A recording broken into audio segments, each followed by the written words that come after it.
Hey, I hope that you are all doing well. Welcome to our final book review of May. And the book that I chose for the yellow spin of the color wheel is today's book, and it is The Immeasurable Depth of You by Maria Ingrande Mora. Like a few of my other books this month, this book incorporates mental health into the plot, and it does it very well. I was amazed that during Mental Health Awareness Month, I actually picked the number of books that I did that contain themes of mental health awareness. Brynn has no friends at school, but she has formed online friendships. Her mom wishes she had more in-person friends and spent less time online. She doesn't understand or value the online friendships that Brynn has formed.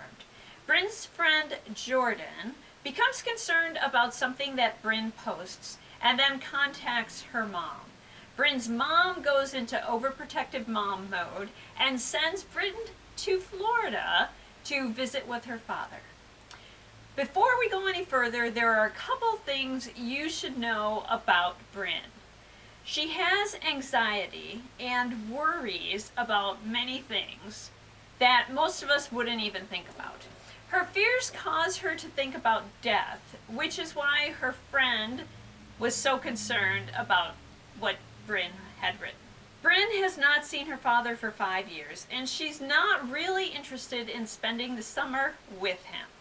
She's even less interested in being in Florida when she learns that her father is basically off the grid.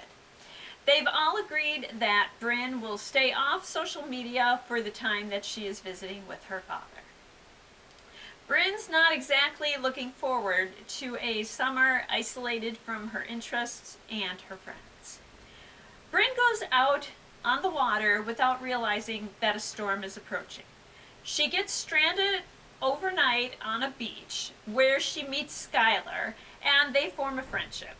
Skylar helps her survive the night, but disappears when Brynn's father shows up in the morning. Skylar is not a person that Brynn would normally be friends with. Yet, there they are. But Skylar is not what she seems to be. And she asks Brynn to solve a mystery for her. As Brynn looks into this mystery, she realizes that Skylar may not have been completely honest with her. But Brynn just may have helped Skylar solve the problem and helped herself in the process. This is another book where it's difficult to suggest just one type of book for a similar read. So I've pulled together a few different books. This next book is one where the main character has an online presence that is more outgoing than she is in person, and it is Eliza and Her Monsters by Francesca Zappia. In person, Eliza is shy and without friends.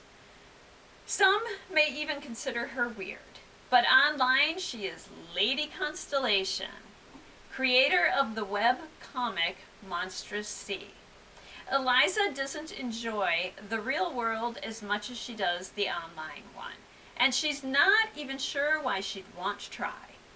When Wallace, one of her web comics' biggest fan fiction writers, transfers to her school, he thinks Eliza's just another fan. Wallace makes Eliza begin to think that life offline could be worthwhile. But then her secret is accidentally shared and everything begins to fall apart. And our next book is In Limbo by Deb JJ Lee. This is a memoir in graphic novel form. Deb knows that she is different. Ever since her family moved to the United States, she has been very aware that she is other. She's reminded of it daily, from the way she looks to the fact that none of her teachers can properly pronounce her real name. And as the pressure of high school increases, friendships change, friendships end. And everything gets harder. Even her life at home is difficult. Her mom and Deb argue a lot. She feels as though she has nowhere to go and her mental health suffers. but Deb discovers art. She's resilient and prioritizes self-care. On a trip to South Korea, she makes more discoveries, ones that change her perspective on her family and herself. And Turtles All the Way Down by John Green. Asa is a high school student with a best friend, Daisy. Asa also has anxiety and OCD. Her OCD manifests as anxiety about germs. Her friend Daisy writes Star Wars fan fiction. When Daisy discovers that the billionaire father of Asa's old friend is missing, and there's a reward for information leading to his discovery, she convinces Asa to get in touch with Davis, this friend. The story explores Asa's OCD and anxiety and the effect that they have on her life. And the story explores friendships, especially Asa's friendship with Daisy. I personally appreciate the honesty in the portrayal of the experience of having OCD. And there we are. I hope that you enjoyed this look at my final May read, The Immeasurable Depth of You, and I hope that you will join me later this week when we will discover what I am reading in June.